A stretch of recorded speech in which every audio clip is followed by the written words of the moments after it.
پورے لاطینی امریکہ کے اندر سب سے پرو امریکن کنٹری ہے، چھوٹا سا ننا منا سا، یہاں پہ امریکن بیس رہا ہے سدرن کمانڈ کا، یہ ڈالر کو ایز اے کرنسی یوز کرتے ہیں اور بڑی امریکہ کے لیے بڑی پازیٹیو فیلنگ پائی جاتی۔ لیکن پیناما کینال جو تھی وہ ایک بون آف کنٹینشن تھی، جس کی وجہ سے یہاں پر ایک سوورینٹی کی فیلنگ تھی کہ بھی امریکہ نے ہم پہ قبضہ کیا ہوا ہے، ہماری زمین پہ امریکہ کینال کو مینج کر رہا ہے، یہاں اس کے حوالے سے بہت فسادات ہوئے، لوگوں کی جانیں ضائع ہوئیں۔ اور 1977 میں دی دین امریکن پریزیڈنٹ جمی کارٹر نے اس کی جو مینجمنٹ تھی اس کو شیئرنگ بیسس پہ 77 سے 99 تک پیناما کے حوالے کر دیا تھا، اور امریکہ اور پیناما کی حکومت مل کے اسے مینج کرتے رہے۔ 1999 میں اس کا total control Panama canal authority کے پاس چلا گیا جو پینامین ہے، اور ابھی جو مسئلہ ہے جس وجہ سے ڈونلڈ ٹرمپ کہہ رہے ہیں کہ ہمیں اس کا کنٹرول واپس چاہیے، وہ بنیادی طور پہ ایشو یہ ہے کہ 1996 کے بعد سے چائنیز کمپنی جو ہے، ہانگ کانگ بیس کمپنی ہے، ہچسن ویمپوا میرا خیال اس کا نام ہے، جس کے پاس اس کی مینجمنٹ چلی گئی ہے۔ اچھا، اب جب یہ مینجمنٹ اس کی گئی تھی ہچسن ویمپوا کے پاس 1996 میں، تو ہانگ کانگ اس وقت تک میرا خیال ہے پوری طرح سے چائنا کو ریٹرن نہیں ہوا تھا، اور لگ یہ رہا تھا کہ ہانگ کانگ ایک آٹونومس ہی رہے گا۔ اور ویسے بھی جو مینجمنٹ ہے اس کی، اس میں ہچسن ویمپوا کی جو مینجمنٹ کمپنی ہے اس کے 39% شیئر ہیں، 29% شیئر ایک امریکن کمپنی کے ہیں، پھر ایک تائیوان کی کمپنی کے شیئر ہیں، کچھ جاپان کی کمپنی کے شیئر ہیں، کسی اور کے شیئر ہیں، تو ٹوٹل بھی چائنیز کنٹرول نہیں ہے۔ اور جب یہ ٹرانسفر ہوا تھا اور یہ جو ہچسن ویمپوا اس میں آئی تھی، تو اس وقت امریکن وزارت دفاع پینٹاگون نے یہ کہا تھا کہ اس سے کوئی نیشنل سیکیورٹی تھریٹ امریکہ کے لیے پیدا نہیں ہوتا۔ لیکن اب ڈونلڈ ٹرمپ، ریپبلکنز اور خود امریکن پینٹاگون کو یہ شک ہے کہ چین یہاں جس قسم کی انویسٹمنٹ کر رہا ہے، اس کینال کے آگے پیچھے جو سٹرکچر انہوں نے بنایا ہے، اس کا کوئی نہ کوئی ملٹری یوز جو ہے وہ ہو سکتا ہے۔ ویسے اس کی کوئی سائنٹیفک، کوئی سالڈ، کوئی اس کی کنونسنگ ایویڈنس جو ہے وہ اس اسٹیج کے اوپر ایگزسٹ نہیں کرتی۔ یہ آپ کو اس کی ڈیٹیلز اتنی زیادہ شیئر اس لیے کر رہا ہوں کہ جیسے پچھلے ویلاگ میں نے آپ کو بتایا تھا کہ جو پرنسپل کانفلکٹ ہے وہ چین کے گرد ہے، یہاں پر بھی پیناما کے اوپر جو سارا پریشر آ رہا ہے، اور ایون کہا جا رہا ہے کہ ہم فوج کو بھی استعمال کر سکتے ہیں، فوج تو کبھی یوز نہیں ہوگی، پریشر یہ ڈالا جا رہا ہے پیناما کو کہ چائنیز کمپنی کو نکالا جائے یا ڈاؤن گریڈ کیا جائے، اور ہمیں پیناما کینال کی مینجمنٹ میں زیادہ بہتر شیئر دیا جائے۔ یہ اس وقت کی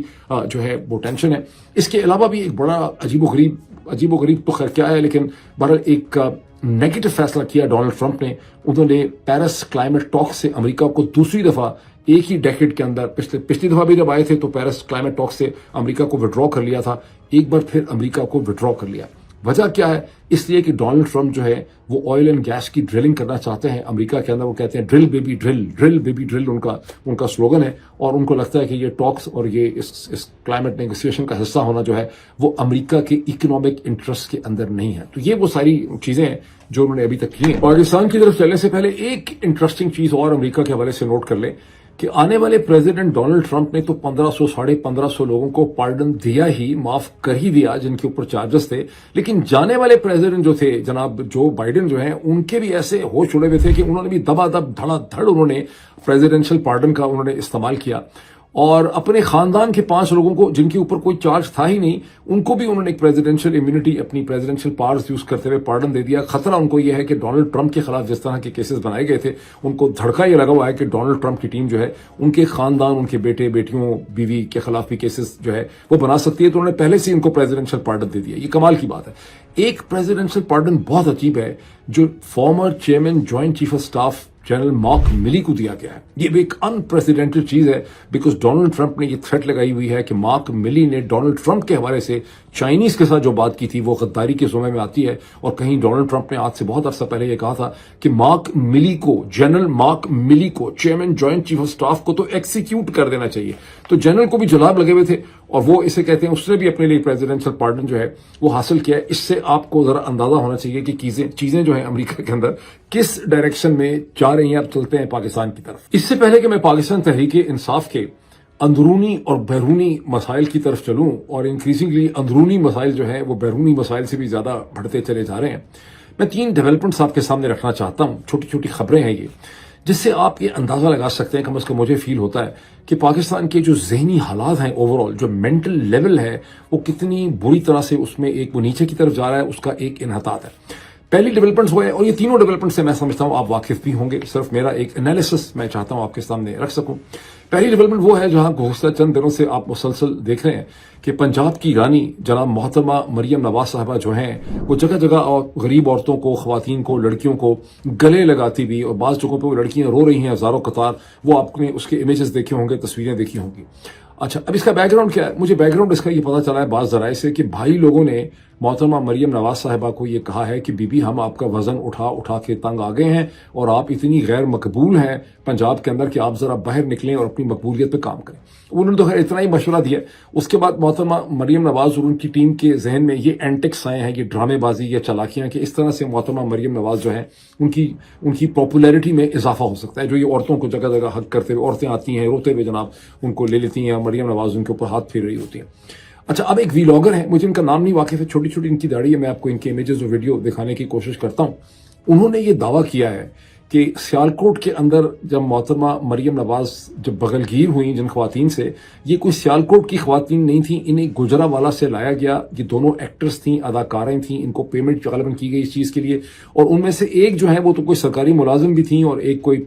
پی ایم ایل این کے ایم این اے وغیرہ ہیں، اس کے قریب ان کا کوئی ان سے تعلق تھا۔ آپ اندازہ لگائیں اس ڈرامے بازی کا مطلب کیا ہے۔ اس ڈرامے بازی کا مطلب یہ ہے کہ محترمہ مریم نواز صاحبہ کی ٹیم پورے پنجاب کے کم از کم لوگوں کو جو ہیں جی ٹی روڈ کے آگے پیچھے، ان کو بالکل بے وقوف، چوکد، احمق سمجھتی ہے۔ پتہ نہیں ہیں بھی احمق، اگر یہ چیزیں سیل ہو رہی ہیں، اگر اسے محترمہ مریم نواز صاحبہ کے امیج میں کوئی اضافہ ہو رہا ہے، انہوں نے کوئی سائنٹیفک اس کا الگورتھم نکالا ہے کہ اس سے ان کی پاپولیرٹی بڑھ رہی ہے، تو اس کا مطلب ہے کہ لوگ تو بیچارے پھر چوکد ہی ہوئے، لوگ تو بڑے بے وقوف ہوئے۔ اچھا، اب دوسری ڈیولپمنٹ دیکھ لیں، اس سے بھی اندازہ ہو پاکستان کے حالات کیا ہیں۔ یہ بھی اس سے بھی آپ واقف ہیں کہ 3-4 دن پہلے یہ خبر آئی ہے، 2 دن پہلے، کہ پاکستان سٹڈیز مطالعہ پاکستان کی جو کتاب ہے، اس کی 10ویں جماعت کی کتاب جو ہے، اس کے اوپر محترمہ مریم نواز کی تصویر بھی ہوگی، جہاں پہلے قائد اعظم کی تصویر ہوتی تھی، باقاعدہ اس کا ایک امیج جو ہے وہ چل رہا ہے سوشل میڈیا کے اوپر،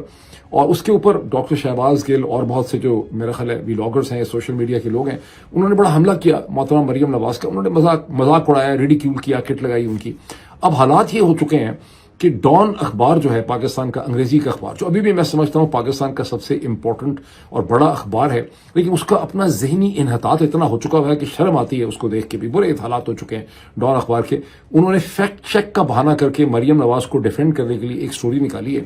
جو یہ کہتی ہے کہ مریم نواز کا کہ نہیں ہے خالی، اس میں مریم نواز و کلثوم نواز ان کی والدہ کا ہی ذکر نہیں ہے، بلکہ اس میں فاطمہ جناح اور بھی ایک چیپٹر ایڈ کیا گیا ہے کتاب میں، جس میں اور بھی بہت سی خواتین جو ہیں ان کو ایڈ کر دیا گیا، اور محترمہ مریم نواز صاحبہ کو اس لیے اس میں ایڈ کیا گیا کہ وہ پنجاب کی پہلی خاتون چیف منسٹر ہیں۔ اب دیکھیں، میں اس لیے کہہ رہا ہوں کہ جو اخبار ہوتا ہے نا، وہ کسی بھی قوم کا ذہن ہوتا ہے، اس کے انٹلیکٹ کی عکاسی، انگریزی اخبار، بڑا اخبار، مطلب ڈان اخبار کے یہ اتنے برے حالات ہو چکے ہیں کہ وہ مریم نواز کو یہ سٹوری لکھ کے کھلم کھلا نظر آ رہا ہے، اس میں کوئی زیادہ ڈرامے بازی کی گنجائش نہیں ہے، کہ مریم نواز کو ڈیفینڈ کرنے کے لیے یہ سٹوری لکھی گئی ہے۔ ٹریڈیشن کیا ہے دنیا بھر میں؟ ٹریڈیشن یہ ہے کہ جب آپ کتابوں کے اندر لوگوں کی ڈیٹیلز ڈالتے ہیں تو جو لیڈرز اس وقت کسی قوم کو کنٹرول کر رہے ہوتے ہیں، اس کی پالیٹکس کو، یا ایگزیکٹو پوزیشنز میں ہوتے ہیں، ان پہ آپ سٹوریز نہیں ڈالتے ان کی برینڈشمنٹ کرنے کے لیے، ان کی امیج بلڈنگ کرنے کے لیے، بلکہ جو لوگ چلے گئے ہوتے ہیں، جو ختم ہو گئے ہوتے ہیں، جن کی ڈیتھ ہو گئی ہوتی ہے، یہ اقتدار میں نہیں ہوتے، بلکہ جنرل رول اور ٹریڈیشن یہ ہے کہ جن لیڈرز کی ڈیتھ ہو گئی ہوتی ہے ان کے نام پہ آپ پبلک پارکس، سڑکیں، ان کے نام پہ آپ ایئرپورٹس، بلڈنگز جو ہے رکھتے ہیں۔ میں نے اس پہ تھوڑا سا چیٹ جی پی ٹی کے اوپر ریسرچ بھی کیا کہ بھائی امریکہ میں کبھی ایسا بھی ہوا ہے کہ کوئی سٹنگ پریزیڈنٹ ہے، اس نے کسی بلڈنگ، کیونکہ امریکہ میں سینکڑوں بلڈنگز ہیں جو پریزیڈنٹس کے نام پہ، کانگریس مین کے نام پہ، لائبریریز وغیرہ سب ہیں، تو کبھی کوئی ایسا بھی ہوا ہے کہ کوئی سٹنگ پریزیڈنٹ ہو، اس نے اپنے نام کے اوپر کوئی بلڈنگ رکھتی ہو؟ The answer is negative. آپ کو پتا ہے اے آئی ایپس فوری طور پہ چیک کر لیتی ہیں۔ ایک مجھے وہاں پہ چیز پتا چلی چیٹ جی پی ٹی سے کہ واشنگٹن کے اندر جو رونلڈ ریگن ایئرپورٹ ہے، ڈی سی ایئرپورٹ جو ہے، وہ رونلڈ ریگن کی زندگی میں، رونلڈ ریگن ویسے 1988 میں پریزیڈنسی سے چلے گئے، ختم ہو گئی ان کی پریزیڈنسی، لیکن 1998 میں 10 سال کے بعد جو ہے یہ ایئرپورٹ ان کے نام پہ رکھا گیا تھا۔ اس وقت بھی یہ کنٹروورسی تھی کہ بھئی زندہ آدمی ہے، جنرلی جو نام رکھے جاتے ہیں وہ لوگ جا چکے ہوتے ہیں۔ تو محترمہ مریم نواز کی اینٹکس دیکھیں اور ڈان اخبار کی فنکاری آگے سے آپ دیکھیں اور پھر اپنا سر پیٹیں کہ اس کا کیا مطلب ہے۔ ایک اور میں نے چیز دیکھی، کوئی ٹویٹر ہینڈل ہے کسی کا جو اپنے آپ کو پی ٹی آئی انسائڈر کہتا ہے، پتہ نہیں کون ہے، اس نے ایک ٹویٹ کیا ہے اردو کے اندر، اور اس کو 600، 650، 700 لوگوں نے اس کو ری ٹویٹ بھی کیا۔ اس ٹویٹ کے ساتھ ایک پوری کانورزیشن لگی ہوئی ہے کہ کیسے عمران خان کی ہمشیرہ جناب محترمہ علیمہ خان صاحبہ جو ہیں وہ پاکستان کی ریاست کے خلاف سازش کر رہی ہیں. آپ اس میں پڑھتے ہیں انگریزی تو آپ کو پتہ چلتا ہے کہ بڑی سمپل انوسنٹ قسم کی کانورزیشنز ہیں جو علیمہ کر رہی ہیں ایک برطانوی صحافی کے ساتھ, ایک امریکن صحافی کے ساتھ. مختلف میسج ایکسچینج ہوئے جو زیادہ اچھا. اب یہ کتنا یعنی حالات برے ہو گئے ہیں کہ آپ کو انگریزی پتہ نہیں پڑھنی نہیں آتی, آپ کو سمجھ نہیں آتی, ذہنی انحطاط اتنا ہے. جو ایکچوئل سیریس وہاں چیز بنتی ہے کہ یہاں پہ کلیم یہ کیا جا رہا ہے علیمہ کی واٹس ایپ میسیجز جو ہیں وہ لیک ہو گئے. تو ایکچوئل جو جرم یہاں پہ بنتا ہے کہ جو پرائیویٹ کانورزیشن ہے علیمہ خان صاحبہ کی واٹس ایپ کی, اسے لیک کیا گیا ہے. دس از واٹ. اور یہ ویسے ایسے ہی نہیں ہے, یہ کوئی ٹویٹر ہینڈل کے ویسے ہی کوٹ کے ظاہر ہے کہ یہ کانورزیشن اس کو دی گئی ہے یہ کرنے کے لیے. میں جب یہ چیزیں دیکھتا ہوں تو مجھے سیریسلی پریشانی ہوتی ہے کہ پاکستان کا مستقبل کیا ہے. مجھے ایسا لگتا ہے کہ آئی کیو, سینس, ججمنٹ جو ہے وہ اتنی بری طرح سے نیچے جا چکی ہے کہ مجھے کچھ اس میں بہتری کے اثرات کم ہی نظر آ رہے ہیں. اب آئے پاکستان تحریک انصاف اور شریف زرداری عاصم رجیم کے درمیان کے جو معاملات اور مسائل ہیں اس کی طرف. سب سے پہلے میں آپ کو اسکرین کے اوپر انگلینڈ اینڈ ویلز کی عدالت کا 2021 کا فیصلہ دکھاتا ہوں جس کا سلمان اکرم ڈارا صاحب نے اپنی پریس ٹاک کے درمیان اس کا انہوں نے ذکر کیا. اور یہ اس کے بعد انہوں نے اپنے ٹویٹر ہینڈل پہ جہاں بہت سے انہوں نے ٹویٹس کیے وہاں انہوں نے یہ ڈیسیجن جو ہے اسے بھی انہوں نے ٹویٹ کیا تھا. یہ 33 یا 36 فیصلوں کا ایک ڈیسیجن ہے جس کے اندر پیرا 45 بڑا سگنیفیکنٹ اور بڑا اہم ہے. میں وہ بھی آپ کو اسکرین کے اوپر دکھانا چاہتا ہوں. میں چاہتا ہوں کہ میں اس طرح سے آپ کو دکھا سکوں کہ آپ خود سے پیرا 45 کو پڑھ سکیں. اگر پیرا 45 کو پڑھیں اور آپ نے اسکول میں کم از کم انگریزی لیول کی پڑھی ہے اور اس سے زیادہ کی انگریزی اس کے لیے نہیں چاہیے تو آپ کو پتہ چلتا ہے کہ برطانوی کورٹ انگلینڈ اینڈ ویلز کی وہ کلیئرلی یہ لکھ رہی ہے کہ این سی اے اور ملک ریاض کی فیملی کے درمیان جو ایگریمنٹ اور معاہدہ ہوا تھا اس کے تحت یہ پیسے جو ہیں جو ملک ریاض کے پاس برطانوی بینکوں میں تھے یہ سپریم کورٹ آف پاکستان کے بینک اکاؤنٹ میں انہوں نے جانا تھا. یہ تو ہو گئی بات. لیکن اب آپ کو سارا فیصلہ پڑھنے کی ضرورت نہیں ہے. میں آپ کو یہ بتا سکتا ہوں اگر آپ مجھ پہ ٹرسٹ کریں. اگر آپ اس 2021 کے ڈیسیجن کو پڑھیں اور آپ کے ذہن میں یہ بھی آئے گا کہ 2021 کا یہ ڈیسیجن کیوں ہے, کیونکہ یہ ملک ریاض اور ان کی فیملی نے, بحریہ ٹاؤن کے لوگوں نے برطانوی ہوم ڈپارٹمنٹ ہوم سیکرٹری کے اس فیصلے کو چیلنج کیا تھا. یہ اس کے حوالے سے یہ فیصلہ آیا ہے جہاں انہوں نے یہ کہا کہ ہم سے جو ہمارے ویزاز کینسل کیے گئے ہیں وہ غلط کیے گئے ہیں. اور یہاں پر برٹش کورٹ یہ لکھتی ہے اور برٹش کورٹ کا سارا فیصلہ ان کے جو خلاف آیا ہے, ملک ریاض کی فیملی کے خلاف آیا ہے, وہ کنٹینجنٹ ہے on the decision of the supreme court of Pakistan. سارے فیصلے میں بار بار جو لاجک ہے وہ سپریم کورٹ آف پاکستان کی امپلائی کی گئی ہے. سپریم کورٹ آف پاکستان کے فیصلے کو کوٹ کیا گیا ہے اس کے اندر, اور اس سے آپ کو بڑا کلیئر ہو جاتا ہے کہ برٹش کورٹ کی, برٹش سسٹم کی جو پوری تھنکنگ تھی کہ یہ پیسے, حالانکہ این سی اے نے اپنی ایک پریس ریلیز کے اندر لفظ اسٹیٹ استعمال کیا ہے اور اسی ڈیسیجن کو آپ پڑھیں گے 33 یہ جو پیجز کا ڈیسیجن ہے تو اس کے آخر کے بھی 1-2 پیراگراف میں لفظ اسٹیٹ جو ہے وہ یوز ہوا ہے. لیکن سینس اس کی یہ ہے کہ یہ پیسے جو ہیں یہ سپریم کورٹ آف پاکستان کے بینک اکاؤنٹ میں واپس جائیں گے. اچھا, اب اس سے ظاہر ہے پاکستان میں جیسے میں نے ابھی اوپر آپ کے اس کے پہلے میں نے ذکر کیا جس طرح سے مریم نواز صاحبہ ناٹک کھیل رہی ہیں, ڈرامے بازی کر رہی ہیں پی آر کی, جس طرح سے ٹویٹس کروائے جا رہے ہیں چودھری نظام الدین کے سسٹم سے علیمہ خان صاحبہ کے خلاف, تو آپ کو نظر آتا ہے کہ پاکستان کا تمام تر مینٹل نروس بریک ڈاؤن ہو چکا ہوا ہے. ذہنی انحطاط اتنا شدید ہے کہ ہم جو کوئی بھی بات کریں اس کو میرا خیال ہے وہ لوگ سمجھ ہی نہیں سکتے, بیکاز ان کے برین سیلز جو ہیں وہ اڑ چکے ہیں, وہ تباہ ہو گئے ہیں, یا انہوں نے رکھے ہیں کہ جب ان کی فوتگی ہو جائے گی تو اس کے بعد ان کے کیڑے کھائیں گے ان کے نیورونز کو. جب آپ اس ساری ایویڈنس کو دیکھتے ہیں تو آپ کو یہ بات بالکل روز روشن کی طرح عیاں ہو جاتی ہے کہ القادر یونیورسٹی ٹرسٹ کیس جو انہوں نے بنایا ہے شریف زرداری عاصم رجیم نے, اس کا کوئی کسی قسم کا سر پیر جو ہے وہ ایگزسٹ نہیں کرتا. اب اور ڈیولپمنٹس کی طرف آ جائیں. سلمان اکرم ڈارا صاحب کی ایک ہیڈ لائن میں آپ کو دکھاتا ہوں اخباروں میں جو چھپی ہے, جو ان کی ایک اسٹیٹمنٹ ہے جس میں انہوں نے کہا ہے کہ اگر اگلے 7 دنوں تک ہماری 27-28 تاریخ تک عمران خان کے ساتھ فارمل میٹنگ ہماری مذاکراتی ٹیم کی نہ کرائی گئی تو پھر مذاکرات کا کوئی مستقبل نہیں ہے اور اس کا چوتھا راؤنڈ جو ہے وہ نہیں ہو سکے گا. ویسے اگر سلمان اکرم ڈارا صاحب جو ہیں وہ یہ نہ بھی کہیں تو بھی لگ رہا ہے کہ مذاکرات کہیں نہیں جا رہے, ان کا غبارہ اڑنے سے پہلے ہی پھٹ گیا ہے. کیونکہ دوسری جو پریس ٹاک ہے آپ دیکھیں جس میں آپ کو بیرسٹر گوہر نظر آتے ہیں, عمر ایوب نظر آتے ہیں, اسد کیسر نظر آتے ہیں, میرے خیال ایک اور بھی لیڈر نظر آتے ہیں, وہاں یہ بات بڑی واضح ہے کہ حکومت, اور یہ میں نے جو لاسٹ وی لاگ کیا تھا اس کے 1 آدھ گھنٹے کے بعد یہ خبر آئی تھی کہ حکومت نے جوڈیشل کمیشن بنانے سے انکار کر دیا ہے. اب یہ کلیئر نہیں ہے کہ مئی 9 کے حوالے سے ہی خالی وہ کہہ رہے ہیں جوڈیشل کمیشن نہیں بن سکتا، یا وہ کہہ رہے ہیں کہ کوئی بھی جوڈیشل کمیشن نہیں بنے گا، 26 نومبر 2024 کا جو قتل عام ہوا اس کے حوالے سے بھی نہیں بنے گا۔ وہاں انہوں نے لاجک یہ دی ہے کہ چونکہ مئی 9 کے کیسز جو ہیں وہ پہلے ہی عدالتوں میں ہیں، تو اس لیے اس کے حوالے سے جوڈیشل کمیشن نہیں بن سکتا۔ اور یہ جو پریس ٹاک ہے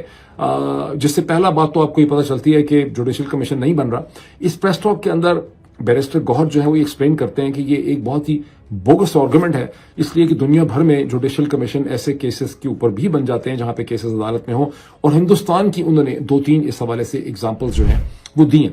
بنیادی پوائنٹ کیا ہے اس پوری پریس ٹاک کا؟ بنیادی پوائنٹ یہ ہے کہ اصل میں جوڈیشل کمیشن حکومت بنانے کو تیار ہی نہیں ہے۔ اب حکومت جوڈیشل کمیشن کیوں نہیں بنانا چاہتی؟ میرا تو یہ خیال تھا کہ ایک لوڑا لنگڑا قسم کا جوڈیشل کمیشن بنا ہی دیں گے۔ آخرکار جو کانسٹیٹیوشن ایونیو ہے اس کے اوپر ایک بلڈنگ میں انہوں نے سپریم کورٹ آف پاکستان کو دفن کر دیا ہے، تو جوڈیشل کمیشن سے کیا نکلے گا؟ لیکن اب شک لگ یہ رہا ہے کہ یا تو ویسے ہی بالکل نان سیریس ہیں، یا پھر ایک ان کو بہت زیادہ نان سیریس تو ہیں ہی، لیکن ان کو یہ بھی لگتا ہے کہ ان کے اپنے جو جرم ہے چھپانے والے مئی 9 کے حوالے سے، بیکاز جیسا لوڑا لنگڑا بھی جوڈیشل کمیشن بنے گا، اگر وہ کہے گا کہ بھائی فوٹیج لے کر آئیں، سی سی ٹی وی فوٹیج لے کر آئیں مئی 9 کی، پھر یہ سوال اٹھے گا کہ فوٹیج کہاں چلی گئی، پھر یہ سوال اٹھے گا کہ فوٹیج تھی کس کی، کیسے گم ہو گئی، کون ذمہ دار ہے، کوئی انویسٹیگیشن شروع ہو جائے گی، سوال اٹھیں گے، میڈیا میں ڈسکشن ہوگی، وہی لاگرز کو مواد ملے گا، تو یہ اس سے اتنے گھبرائے ہوئے ہیں۔ اسی طرح 26 نومبر کو کیسے کور کریں گے؟ لوگ کہتے ہیں، بہت سے آئی وٹنسز ہیں جو بتاتے ہیں کہ لاشوں کو ٹرکوں میں ڈال کے اٹھا کے وہاں سے لے گئے، تو یہ ساری چیز کو سمجھتے ہیں کہ یہ ایشوز کھڑے ہوں گے اور یہ اس میں پڑھنا ہی نہیں چاہتے، اسے ایوائڈ کر رہے ہیں، ڈرتے ہیں اس سے۔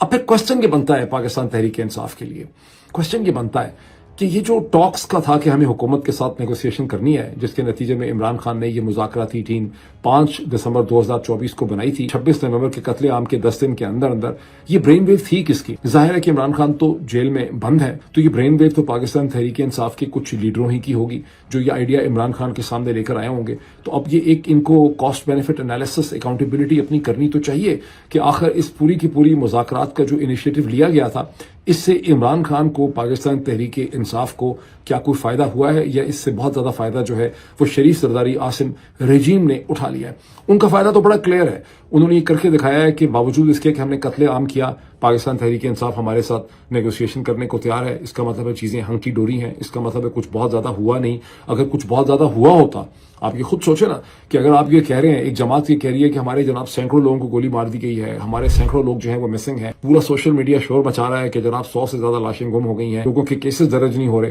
تو وہ سیاسی جماعت جس کے وہ ورکرز تھے وہ حکومت کے ساتھ نیگوسیشن میں شامل ہو جاتی ہے، مذاکرات ان کے ساتھ کرتی ہے، تو در حقیقت وہ رجیم کو پاکستان تحریک انصاف نے لیجٹمائز کیا، اس کو انہوں نے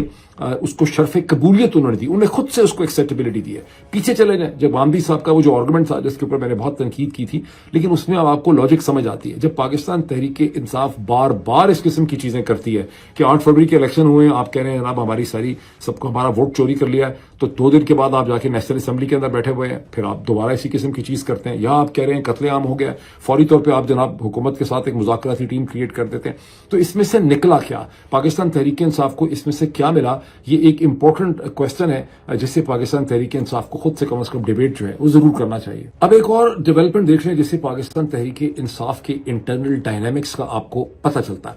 جب میں نے 2 دن پہلے محترمہ بشرا بی بی کو سزا ملنے کے حوالے سے میں نے ایک خبر آپ کو دی تھی، تو ظاہر ہے پاکستان تحریک انصاف کے اندر بہت سی پیشانیوں پہ بل پڑے، میرے خلاف خاصا شور جو ہے وہ مچایا گیا،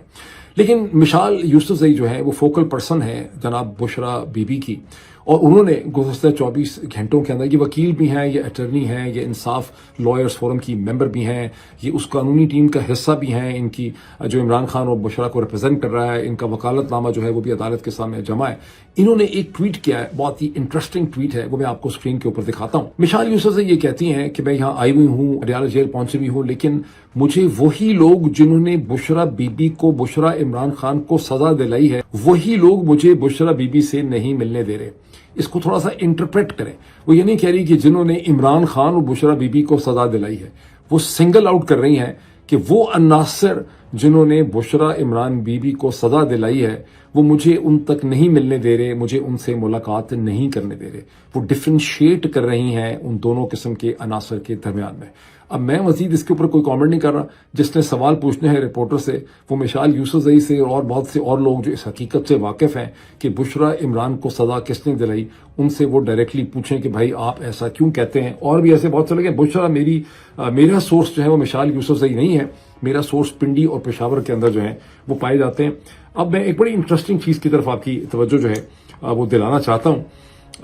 اس سے ویسے آپ کو نا پاکستان تحریک انصاف کی جو انٹرنل پاور پالیٹکس ہے, جہاں مختلف قسم کے دھڑے ایک دوسرے کے خلاف کام کر رہے ہیں, اس کا آپ کو اندازہ ہوتا ہے. کسی اگلے ویلاگ میں ایک ڈیٹیل ڈسکشن کروں گا انٹرنل پولیٹیکل کی کیوں. ویسے تو ظاہر ہے کہ ISI نے ان کے اندر ساری پھوٹ پڑوائی ہوئی ہے, لیکن لیٹس موو بیونڈ دس. دیکھیں میں آپ کو اسکرین کے اوپر ایک سروے دکھاتا ہوں جو voice of Pakistani Americans VOPA نے ایک سروے کیا ہے. It is a very good initiative. VOPA ایک پاکستانی امریکن NGO ہے. انہوں نے ایک سروے کیا ہے جس کے 4 پرنسپل کویسچنز ہیں, جو میں ابھی آپ کو اسکرین کے اوپر یہ کویسچنز ہیں یہاں پہ دکھاتا ہوں. جیسا کہ آپ دیکھ سکتے ہیں کہ وائس آف پاکستانی امریکنز کا جو سروے ہے, اس کا پہلا پیج جو ہے جس پہ 4 کویسچنز ہیں, یہ اس وقت میرے ہاتھ میں ہے اور میں ابھی مزید آپ کو اسکرین کے اوپر دکھاتا ہوں. میں اس کا امیج بھی آپ کو دکھاتا ہوں. لیکن سب سے پہلے میں آپ کو ان کی ویب سائٹ بھی, وائس آف پاکستانی امریکنز کی ویب سائٹ بھی میں آپ کو دکھانا چاہتا ہوں. جیسے کہ میں نے کہا کہ یہ پاکستانی NGO ہے جو پبلک پالیسی کو امریکہ میں انفلوئنس کرنے کے لیے انالیسس, سروے اور رپورٹ رائٹنگ کر رہا ہے. پاکستانی اوریجن کمیونٹیز کو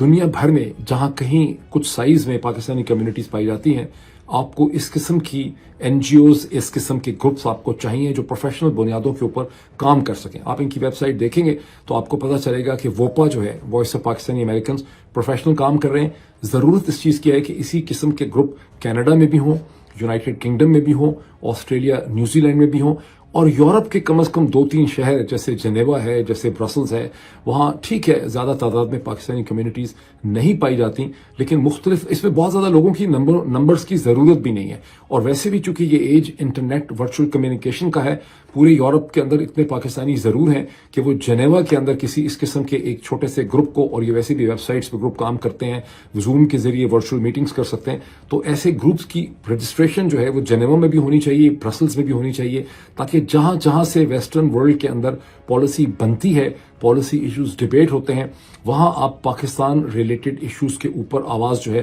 وہ اٹھا سکیں. اب میں آپ کو اس کے 4 کویسچنز بتاتا ہوں. اس میں پورا سروے میتھڈالوجی وغیرہ جو ہے وہ ایکسپلین کیا گیا ہے. پہلا کویسچن یہ ہے, let me read it for you. President Donald Trump's administration should put pressure on the current regime in Pakistan to release Imran Khan and all political prisoners. اور اس میں 97.52% جو ریسپونڈنٹس ہیں, 800 اس کے ٹوٹل ریسپونڈنٹ ہیں, لیکن وہ اس میں سے آپ سمجھیں آلموسٹ 98% جو ہیں وہ اس سے ایگری کرتے ہیں کہ پریزیڈنٹ ڈونلڈ ٹرمپ کو پاکستان کے اوپر دباؤ ڈالنا چاہیے عمران خان کی ریلیز کے لیے.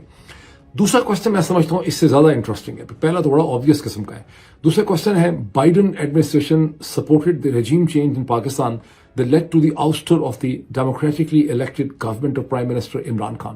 اس میں 96.93 اور almost 97% جو لوگ ہیں وہ اس کوشچن سے اتفاق کرتے ہیں, اور اس میں کچھ لوگوں کا ریسپانس نہیں ہے, اور 1.36% ایسے ہیں جو اس کے بارے میں سمجھتے ہیں کہ آئی ایم ناٹ شیور کہ واقعی ایسا ہوا. اس کی سگنیفیکنس کیا ہے؟ دیکھیے, یہ وہ پاکستانی ہیں, امریکن ہوں یا برٹش ہوں, جو اپنے سسٹم کو بھی سمجھتے ہیں اور پاکستان کو بھی سمجھتے ہیں. سو امریکہ کے اندر بیٹھا ہوا کوئی تھنک ٹینک میں کوئی اگر بیٹھا ہوا ہے, کوئی تھنک ٹینکر ہے یا کوئی صحافی ہے یا رپورٹر ہے, اس کو پاکستان کے ڈائنامکس کا اتنا نہیں پتا. جو پاکستانی اوریجن لوگ ہیں ان کے اندر سے اگر 97% لوگ یہ سمجھتے ہیں کہ نہیں, آواز خلق کو نکارہ خدا سمجھو کہ بائیڈن ایڈمنسٹریشن نے ہی عمران خان کی حکومت کو ہٹانے میں رول پلے کیا ہے, تو اس کے اوپر پھر تاریخ کی ایک مہر جو ہے وہ ثبت ہو جاتی ہے. اس پہ ہم مزید بھی بات کرتے ہیں. تیسرا کوشچن یہ ہے جو لوگوں سے پوچھا گیا کہ Trump administration should launch in investigation into the human right violations, election fraud and November 26 killings, and as a result sanctions on the officials of current Pakistani regime. بڑا امپورٹنٹ کوشچن ہے. آج سے 3-4 سال پہلے کبھی آپ سوچ سکتے تھے کہ پاکستانی کمیونٹیز جو ہیں وہ پاکستانی آفیشلز کے اوپر سینکشنز کا مطالبہ کریں؟ اینڈ مائنڈ یو ڈفرنس یہ ہے کہ یہ سینکشنز پاکستان کی ریاست کے اوپر مانگے نہیں جا رہے, جس طرح سے ایران کے اوپر یا نارتھ کوریا یا وینیزویلا پہ سینکشنز ہیں. یہاں پرسن اسپیسیفک سینکشنز مانگے جا رہے ہیں ان فوجی افسروں کے خلاف, پولیس والوں کے خلاف, رینجرز والوں کے خلاف, جنہوں نے پاکستانیوں کے قتل عام میں یا انہوں نے انسانی حقوق کی خلاف ورزی کی ہے. اور اس میں بھی 97.7% لوگ جو ہیں, آلموسٹ 98% اگر آپ اس کو راؤنڈ کر لیں, وہ سمجھتے ہیں کہ ہاں ایسا ٹرمپ ایڈمنسٹریشن کو کرنا چاہیے. چوتھا کوشچن ہے, House Resolution 901 should be transformed into a binding bill to enforce democratic principles in Pakistan, including holding violators of human rights and democratic principles accountable. اور اس میں 97.67 لوگ جو ہیں پرسنٹ لوگ اس سے اتفاق کرتے ہیں. once again almost 98% لوگ ہیں. I would say this is the beginning. لیکن میں سمجھتا ہوں کہ اس قسم کی جو این جی اوز ہیں جیسے وائس آف پاکستانی امریکنز ہیں یہ زیادہ افیکٹو ہوں گے جب آپ اپنے سرویز اور اوپینین میکنگ کے اندر پاکستانی مائنورٹیز کو بھی لے کے آئیں گے, خواہ وہ کرسچن ہوں, خواہ وہ ہندو ہوں, خواہ وہ احمدی یا قادیانی ہوں. آپ اس میں عورتوں کے کازز کو لے کے آئیں گے, آپ اس کے اندر جو اور مختلف قسم کے بلوچ کے اوپر جو کچھ ہو رہا ہے ان سب ایشوز کو بھی اگر آپ اندر لے کر آئیں گے تو پھر آپ دیکھیں گے کہ امریکہ کے اندر اور ویسٹرن ورلڈ میں اور بھی بہت سے گروپ ہوں گے جو آپ کے ساتھ آواز ملائیں گے اور اس سے آپ کی آواز کی طاقت میں اور اس کی ریزوننس میں اضافہ ہو جائے گا. ابھی اتنا ہی, پھر آپ سے ملاقات ہوتی ہے. Thank you.